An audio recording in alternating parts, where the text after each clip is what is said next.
Extra income ba ang hanap mo? Subukan maging motorcycle taxi driver. Alamin ang diskarte sa Racket. Alamin ang mga bagong paraan kung paano kumita sa panahon ngayon. Nang legal ha, eto na ang Racket. Kung saan-saan ka ba nakakarating gamit ang iyong motorsiklo? Nag-iisip ka rin ba ng pagkakakitaan mo? Sa lahat ng motorista dyan, ito na ang sagot sa Racket na hinahanap mo. Ang pagkita ng pera, pasimplihin natin sa Racket. Alam natin na dito sa ating bansa ay may kabagalan pa rin sa usad ng trapiko. Kaya't marami sa atin ang pinipili ang mas komportableng transportasyon. Kaya gamit na gamit ang mga motorsiklo bilang transportasyon ng mga commuters.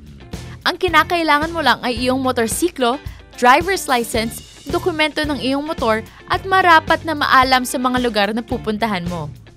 Ang kitaan dito ay nagsisimula sa 1,500 piso hanggang 3,000 piso kada araw.